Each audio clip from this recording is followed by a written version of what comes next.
বন্ধুরা, আগামী 6 অক্টোবর থেকে বাংলাদেশের বিরুদ্ধে টি-20 সিরিজ শুরু হচ্ছে।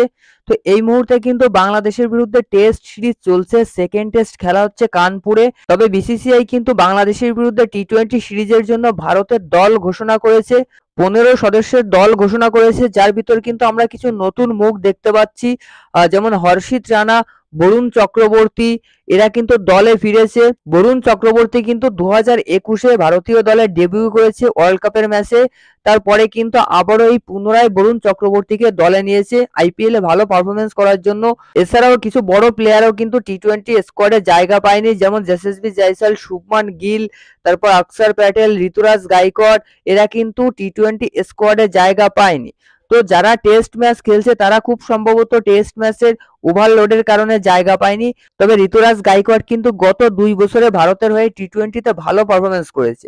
সেখানে যেহেতু ভারতের মেইন ওপেনার অর্থাৎ অভিষেক শর্মার সঙ্গে যশস্বী জয়সওয়াল অথবা শুভমান গিল ওপেন করে, যেহেতু মেইন ওপেনারদের একজনকে রেস্ট দেওয়া হয়েছে, সেহেতু ঋতুরাজ গাইকোয়াড়কে কিন্তু দলে নেওয়া যেত।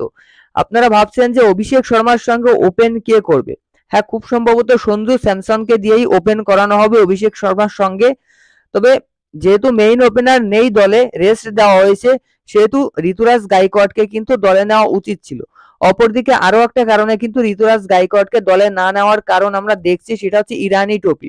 ইরানি ট্রফির কারণেও কিন্তু ঋতুরাজ গাইকোয়াড়কে দলে না নেওয়া হতে পারে। যেহেতু ঋতুরাজ গাইকোয়াড় ডোমেস্টিকে খেলে এবং ডোমেস্টিকে ক্যাপ্টেন্সি করছে, সেই জন্য কিন্তু ঋতুরাজ গাইকোয়াড়কে দলে নাও নেওয়া হতে পারে। তো যাই হোক, স্কোয়াডের সম্পর্কে আসছি। তো দেখো, এখানে 15 সদস্যের স্কোয়াড ঘোষণা করেছে।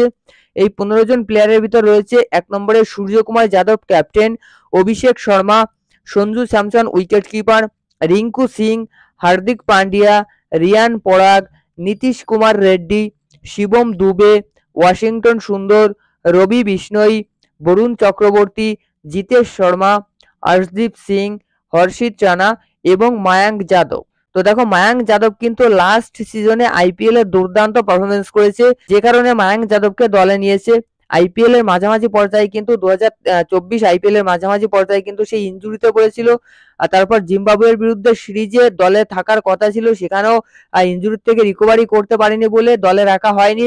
শ্রীলঙ্কার বিরুদ্ধে টি-20 সিরিজেও সেম। তবে এবার কিন্তু মায়াঙ্ক যাদব পুরোপুরি ফিট আছে, যে কারণে বাংলাদেশের বিরুদ্ধে টি-20 সিরিজে কিন্তু মায়াঙ্ক যাদবকে রাখা হয়েছে। তো এই স্কোয়াডটা নিয়ে কিন্তু বাংলাদেশের বিরুদ্ধে 3টে টি-20 ম্যাচ খেলবে ভারত। 6 তারিখে একটা ম্যাচ হবে, 6 অক্টোবর, 9 অক্টোবর এবং 12 অক্টোবর। এই 3 দিনে কিন্তু 3টে ম্যাচ হবে। তো যাই হোক, এই ছিল আজকের ভিডিও। ভালো লাগলে অবশ্যই লাইক করবেন। ক্রিকেট সংক্রান্ত সমস্ত আপডেট পেতে চ্যানেল সাবস্ক্রাইব করে রাখবেন। ধন্যবাদ।